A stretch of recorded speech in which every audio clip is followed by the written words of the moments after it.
Hey guys, my name is Danny and this is my second YouTube channel. This is my gaming orientated YouTube channel. So I thought I would actually make some gaming content. Today we're going to be looking at some Xbox controllers. I don't have overly small hands, but I don't have super large hands. So this is the standard Xbox controller. This is where my hands fit. Your hand size plays such a huge role in what controllers are going to be comfortable for you, and it's definitely been a consideration of mine, so I guess that's why this is a good starting base to show you how my hands sit on the standard Xbox controller. Moving from PlayStation my whole life to Xbox a few years ago, the offset sticks really did my head in. My ideal controller would 100% have two sticks in the middle down the bottom. This is what I started on. I quickly realized that I wanted back paddles. And so all of these controllers that we're looking at today will have back paddles. It is on the top of my list. Everyone will have something that's on the top of their list, whether you need one that fits your hands, whether you need trigger stops, whether you need a mic input. Everyone will have that thing that will eliminate half the controllers available on the market. Mine is, it has to have 4 back paddles because I've gotten accustomed to having 4 on the back and I don't want to change. So that's my top of the list thing. Have a think what yours is because it will eliminate a lot of controllers before you start buying. Number one controller that I went to after the standard one is the Wolverine Ultimate.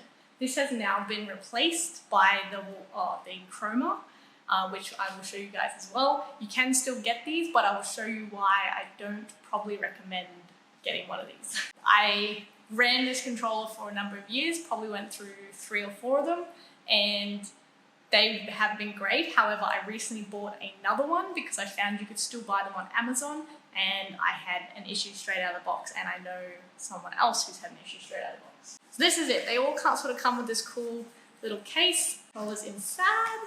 You've got extra thumbsticks down the bottom and your extra D-pad. The good thing about the Razer controllers is they have this huge thumbsticks. Like, it's quite a large surface area, and yeah, I really like their sticks. So this controller is very similar size to the standard Xbox controller. So you can see they're pretty much identical. The only difference is this little mic section down the bottom here. The number one reason I got this controller, as a streamer, I need to be able to mute myself from my Xbox party so that I'm not annoying my teammates when I'm talking to chat. As I found out, there's no easy way to mute yourself quickly on Xbox unless you've got a microphone mute, a flip-up mic on your headset. For me personally, the flipping up the mic got real old real quick, and I wanted a button. So that is why I got this controller, because it has this little section down the bottom. Your mic goes in, and you can quickly mute yourself with a button, which highlights when you're muted. It's really simple. It was the best solution I found for party while streaming. Has the back buttons. I will say they are really far out. If you don't have long phalanges, then you might struggle to reach these. I found myself getting really bad hand cramps through here because I was straining to reach these back buttons. One of the biggest issues with controllers, no matter what you use, is stick drift. And the good part about Razer is they have no play. There's no free play, if that makes sense, in the sticks. Like, when they're centered, there's very minimal movement here. Now, in saying that, this is a brand new controller that I got off Amazon. I've had 3 or 4 before this, like I said, and had no issues. This one has stick drift from factory, and it's visible. I don't know if you guys will be able to see it on camera. This stick here, you can just kind of make out that it's angled this way. That's the movement stick. So you pretty much turn the controller on and your character will start walking to the left all by itself. That is built in to that stick. Now, I did pull apart one of my old Wolverines to see if there was something I could rectify, if I could fix something, if I could swap out the stick device to try and make a good one Wolverine controller. Because like I said, it's a very good controller. But no, you can't, okay? It's just pretty much send it back, start again. So yeah, unfortunately I can't recommend this controller anymore, but other than that it's been a really good controller. Use this mainly for when I used to play PUBG, and it has these things on the top here, these extra buttons here, so you have 4 mappable ones on the back, which meant I never had to take my thumbs off the sticks, I never had to press the X, Y, A, B buttons, they were all on the back for me. These 2 up here, I mapped them to change my sensitivity. For reference, PUBG has a decent amount of recoil on a lot of different weapons, and it's quite an art to perfect your recoil control in PUBG. So what I would actually do to make sure that I had good sensitivity when I was running around or looking, but then I had really accurate fine-tuned sensitivity when I was shooting, I mapped these 2 buttons to different sensitivity and got in the habit of when I was pulling the ADS button, so down on the trigger, I would also press this button at the same time, which meant that when I was shooting down the sights, I had a different sensitivity to when I was running around, which helped a lot in games that had a lot of recoil. If that's a very niche thing, I don't know if that is going to help anyone, but be warned, okay? The sticks might have built-in stick drift. Have fun with that, because it's actually horrible. The one I just showed you was the Wolverine Ultimate. This is the Wolverine Chroma V2. It's the one that replaced the Ultimate. And I have never used this controller, my partner does use this controller. So the reason I don't use this controller is, as you can see, they have gotten rid of the audio's inputs down the bottom.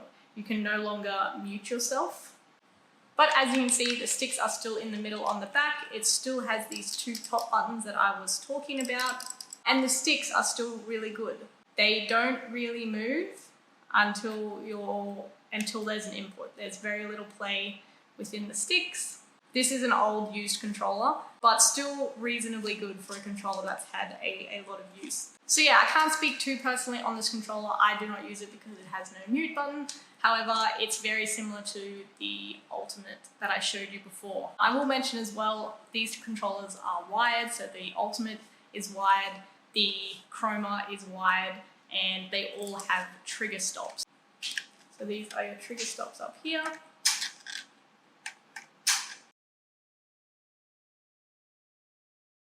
Okay, the next one I'm pretty excited for. When I went away for work, I took my whole gaming setup with me and my controller broke. I ended up buying a different controller that I researched a lot. It's called the Nacon X, and it's very reasonably priced for what it is. It has a cool case as well, little pocket up here. But the cool thing is this one comes with a heap of stuff. This is the little case that it comes with, and it's got all these gadgets in here. So you've got your extra little sticks. They're very, very short sticks. You've got spacers. And you've got weights. So I don't know if you can see there, but you've got 10 gram weights and 14 gram weights. What they do is that in the hand pieces are these weights.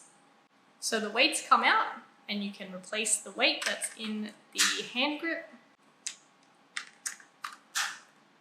It will change the weight of the controller and how it sits in your hands based on the weight of the hand grips.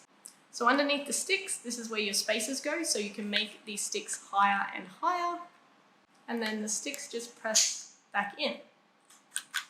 So this is the controller itself. It's a bit of an odd shape. For me, it's a little bit wider apart. All of the buttons and the sticks and the D-pad are all just a little bit further apart. So again, probably need long fingers. Because I'd gone from the Wolverine that had the buttons right in the middle and it was starting to give me hand cramps, I was intrigued by this button setup. So again, it's got the 4 buttons.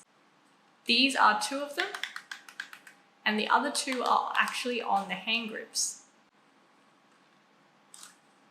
Because I hold it like this, I, in my head, thought these would be, the ones down the bottom would be really easy to press with my fingers that are on the hand grips.